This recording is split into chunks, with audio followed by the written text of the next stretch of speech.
Kandla Deendayal port ખાતે આતંકવાદી હુમલાની મોક ડ્રીલ યોજાઈ. આતંકવાદીઓએ કંડલા પોર્ટ ઉપર હુમલો કરી 4 કર્મચારીઓને બંધક બનાવ્યા હતા. ગાંધીનગરથી આવેલા ચેતક ફોર્સ કમાન્ડોએ મોરચો સંભાળીને આતંકવાદીઓને ઠાર કર્યા. એક આતંકવાદીને જીવતો પકડીને પોલીસને હેન્ડઓવર કર્યું ચેતક કમાન્ડો ફોર્સે. આતંકવાદીઓએ 4 નાગરિકોને બંધક બનાવી ₹20 કરોડની ખંડણી માંગી હતી. આતંકવાદી હુમલા જેવી ઘટનાઓમાં વિવિધ સુરક્ષા એજન્સીઓ તાલમેલથી કામ કરી શકે એ હેતુથી યોજાઈ હતી આ મોક ડ્રીલ.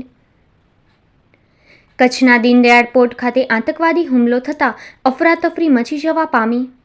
ગુજરાત સરકાર તેમજ કેન્દ્ર સરકારની વિવિધ સુરક્ષા એજન્સીઓ જેવી કે police, CISF, SOG, marine task force, intelligence units અને ચેતક કમાન્ડો ફોર્સ દ્વારા સંયુક્ત રીતે આ મોક ડ્રીલનું આયોજન કરવામાં આવ્યું હતું.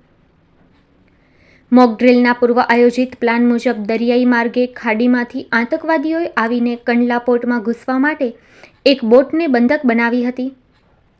ક્રીકમાં શંકાસ્પદ એક્ટિવિટી જોતાં જ CRPFનું પેટ્રોલિંગ યુનિટ સક્રિય થયું હતું. આથી આતંકવાદીઓ ફાયરિંગ કરતા કંડલા પોર્ટની ફ્લોટિંગ જેટી થઈને આસિસ્ટન્ટ ટ્રાફિક મેનેજર ઓફિસર બિલ્ડિંગમાં ઘૂસી ગયા હતા. આ દરમિયાન અથડામણ થતાં CRPFની ક્વિક રિસ્પોન્સ ટીમે એક આતંકવાદીને ઠાર કર્યો હતો. ATR બિલ્ડિંગમાં આતંકવાદીઓએ પોર્ટના 4 કર્મચારીઓને બંધક બનાવ્યા હતા. આ બંધક બનાવ્યાની ઘટનાની જાણ થતાં મરીન પોલીસ સ્ટેશનની ટીમ આવી પહોંચી હતી અને મરીન પોલીસ અને સ્ટેટ પોલીસે સમગ્ર વિસ્તારને કોર્ડન કરી પોર્ટના કામકાજને બંધ કરાવ્યું હતું. આ ઉપરાંત CISF યુનિટે નોર્થ ગેટની એન્ટ્રી અવરજવર માટે બંધ કરાવી નાગરિકોને સલામતી સુનિશ્ચિત કરી હતી. જો કે આતંકવાદીઓએ સ્ટેટ કંટ્રોલ રૂમમાં ફોન કરી ગાંધીધામ મદદનીશ કલેક્ટરશ્રીનો સંપર્ક કરાવવા કહ્યું હતું. આતંકવાદીઓએ કચ્છ જિલ્લા વહીવટીતંત્રના માધ્યમથી રાજ્ય સરકાર પાસે પોતાના મિત્રો જે હાલ કચ્છની જેલમાં બંધ છે તે 4 આતંકવાદીઓને છોડવા, સરહદ ક્રોસ કરવા માટે એક હેલિકોપ્ટર આપવા અને ₹20 કરોડ કેશ આપવાની માંગણી કરી હતી. 2 કલાકમાં માંગણીઓ પૂર્ણ નહીં થાય તો તેઓ બંધકોને નુકસાન પહોંચાડશે તેવી ધમકી આતંકવાદીઓએ આપી હતી. જો કે જિલ્લા વહીવટીતંત્ર અને એજન્સીઓને આતંકવાદીઓ પાસેથી વધુ સમય માગી રાજ્યની સ્પેશિયલ ફોર્સ એવી ચેતક કમાન્ડો ફોર્સને બોલાવી હતી.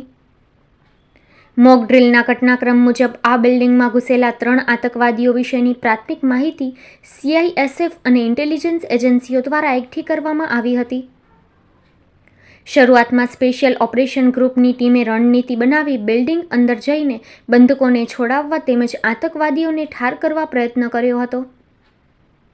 જો કે ID બ્લાસ્ટર, ટીયર શેલ અને ઘાતકી ટેપ્સ હોવાને લીધે અંતે રાજ્યની ચેતક કમાન્ડો ફોર્સ જ અંદર જઈ ઓપરેશન પૂર્ણ કરશે તેવો નિર્ણય કરવામાં આવ્યો.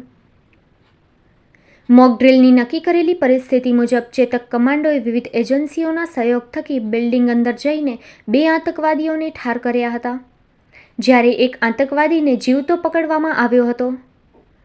કોઈપણ નુકસાન વગર 4 બંધકોને છોડાવવામાં ચેતક કમાન્ડો ફોર્સે સફળતા મેળવી હતી. આ મોક ડ્રીલમાં ચેતક કમાન્ડો ફોર્સની 2 અલગ અલગ ટીમ બનાવવામાં આવી હતી, જેમાં રેડ ટીમ આતંકવાદ બની હતી, જ્યારે બ્લુ ટીમે ચેતક કમાન્ડો ફોર્સ તરીકે ઓપરેશનને લીડ કર્યું હતું. વિવિધ સુરક્ષા એજન્સીઓ દ્વારા યોજાયેલી આ દિલધડક મોક ડ્રીલ 6 કલાકથી વધુ સમય સુધી ચાલી હતી. આ મોક ડ્રીલમાં ગાંધીધામ મામલતદાર Shri Rahul Khabra, Chetak commando force DYSP Shri DV Kohil અને KM ઝાલા, પૂર્વ Kutch police DYSP Shri AV Rajkor અને Shri Mukesh Chaudhari, CRPF deputy commandant Shri RV Shrimali, Kandla પોર્ટના technical assistant Shri Apurva Jadeja, marine police station PI AM Vaghela, SOG police inspector DD Zala, state IB police inspector Shri Mukesh Suthar સહિત વિવિધ એજન્સીઓના ઉચ્ચ અધિકારીશ્રીઓ જોડાયા હતા.